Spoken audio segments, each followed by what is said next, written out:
কেমন আছেন সবাই? আলহামদুলিল্লাহ আমি ভালো আছি। মারিয়ামের রান্নাঘরে সবাইকে স্বাগতম জানাই। আজকে আমি পুঁইশাক দিয়ে বাঁশপাতা শুটকি দিয়ে রান্না করব। অনেক সুস্বাদু এবং সহজ রেসিপি। পুঁইশাকগুলো ধুয়ে নিচ্ছি।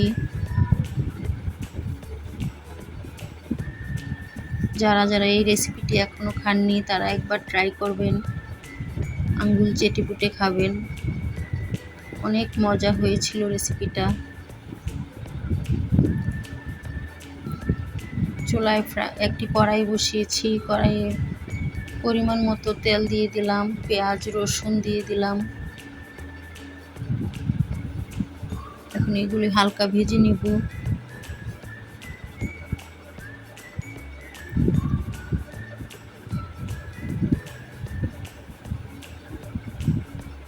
দুটো বাঁশপাতা শুটকি দিয়ে দিলাম।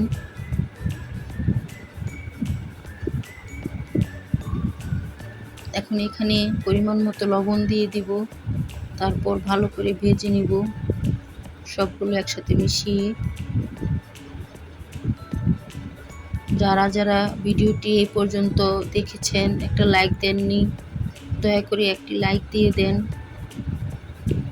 আপনাদের একটি লাইক আমার কাজের গতি বাড়িয়ে দেয়।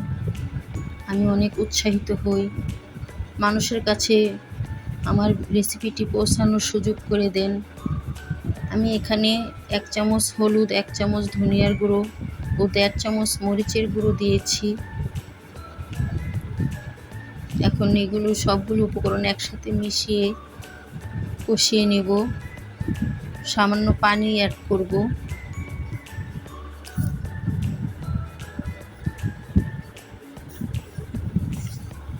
আমার রেসিপির কোনো অংশ যদি আপনাদের কাছে ভালো লেগে থাকে তাহলে সাবস্ক্রাইব করে দিবেন, আমার ভিডিওটি শেয়ার করে দিবেন।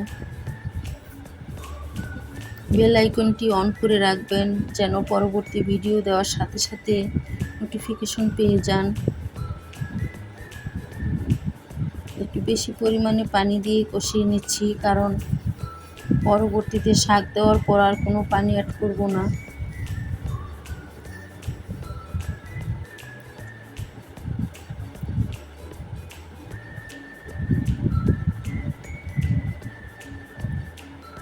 যারা যারা আমার ভিডিওটি সবসময় দেখেন, আমার রেসিপিগুলি, তাদের প্রতি রইল আমার অন্তরের অন্তঃস্থল থেকে দোয়া এবং ভালোবাসা।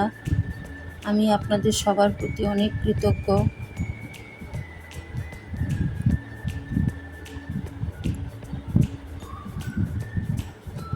আমার মশলাটা কষে এসেছে, এখন শাকগুলো দিয়ে দিব।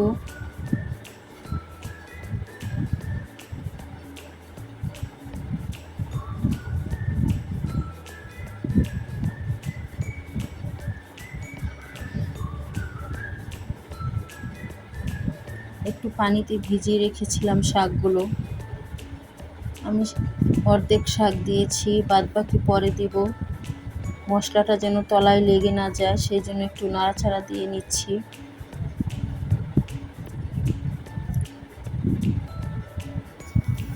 এই শাক আমি পুঁই শাক ঢেকে রান্না করি না, এটা আমি ঢাকবো না। ঢাকলে সবুজ কালারটা নষ্ট হয়ে যায়। এখানে আমি কোনো পানি দিইনি, শাক থেকে যে পানি উঠেছে এটা দিয়ে রেসিপিটি রান্না করব।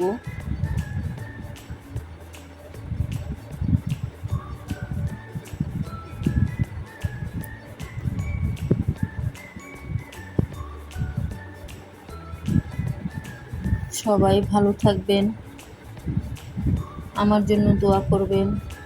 আসুন আমরা হিংসা না করে একে অপরের পাশে থাকি, একজন আরেকজনকে এগিয়ে নিয়ে যাই। আমার রেসিপিটি হয়ে এসেছে।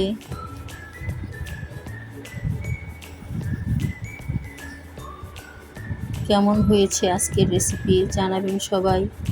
সবাই ভালো থাকবেন, সুস্থ থাকবেন এই দোয়া করি।